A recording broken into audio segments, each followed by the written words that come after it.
This is Wildman, Primus Omega's Trinitron Jones. Looking a little rough, but don't worry. I'll convert myself into some sort of something else to make this video. I did realize some things though.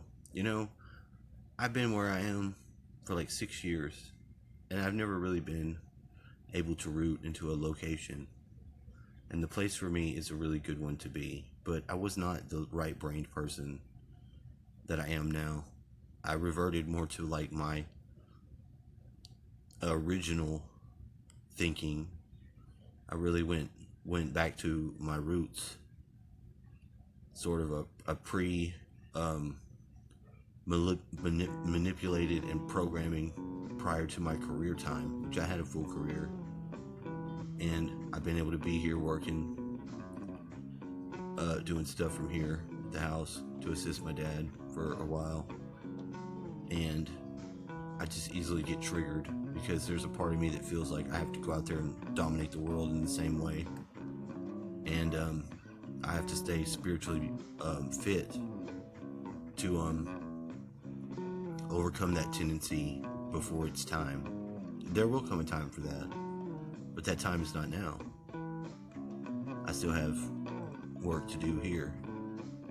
And I do it, and a lot of it is with, people and insights I have regarding to lives, and I do good at helping others see things that they don't see as what they do, but they notice that I still know the same things that are going on and what they are, and being able to bring that awareness of something that someone else sees, because I also am part of them and see it.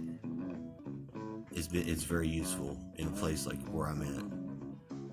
It's not easy, and due to the way the world's moving, it's sort of a non-stop battle, but from a stationary position of home. One can win that battle if they're grounded into the earth and they're grounded into the sky, the heaven. And that's what this is for me. Now, I'm not the perfect servant of God, other than I feel myself. Either way it goes, I am. And I have to do a lot of things to be accountable in different ways. It's not easy. But I'm not perfect, and I'm not pure. But in a way, in a lot of ways, I am too, because of my ability to know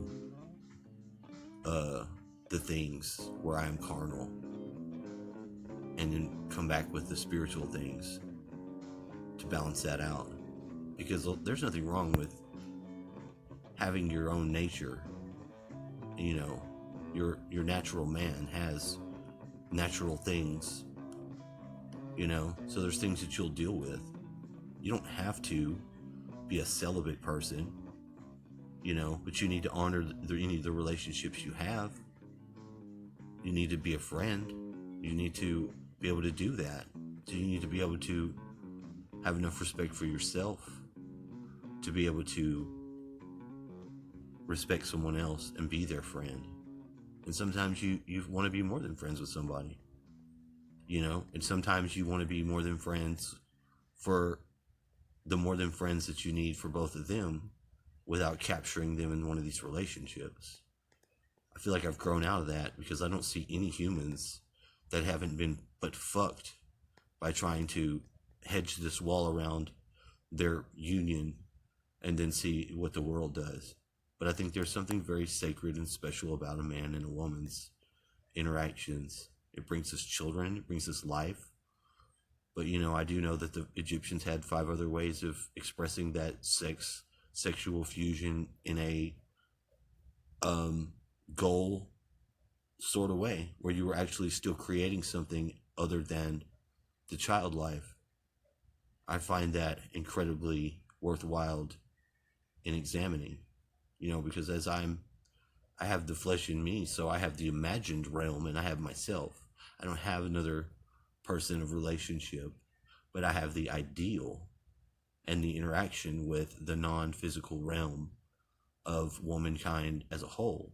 Which is weird to say. I'm not ashamed of it though, But you know, that's what it is. Because it lets me love all the women that I know in a sort of way and be able to share that love and not have to have any physical expression of it, but it is love. That's the thing I want to make abundantly clear. It is love. Sometimes there's lust. Everybody goes through that because we're chemical based fucking beings. We're chemically driven. We have a lot of stuff going on, and to act like that's not there is the first mistake people make, is repressing it. But you do need to be able to transform it, you know. And there's a lot of societal problems with that, because one, there's a predatory aspect that's already trying to hook into you that way, using the imagery and all that stuff. And if you don't understand what's going on, or you're not able to transform it in your own alchemy, then you will be at disadvantage, because you won't see things the same way and you'll be manipulatable. And you don't have to be. All you have to do is be aware. And if you can go from your center out, being that honest human, being able to be a friend, there should be nothing that is withheld from you as you grow. But a lot of people need to do that growth themselves. And I love a lot of my friends that I find them beautiful, and, you know, in different ways. And I like beautiful things.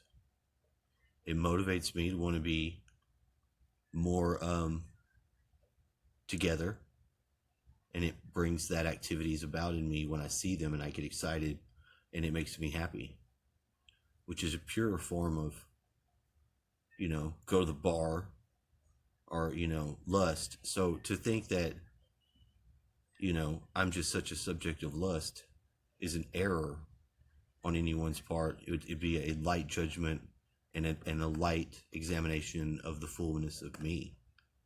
And I'm very understanding in these things. That's why I'm able to communicate, and I am an empath. There's nothing I can do about that.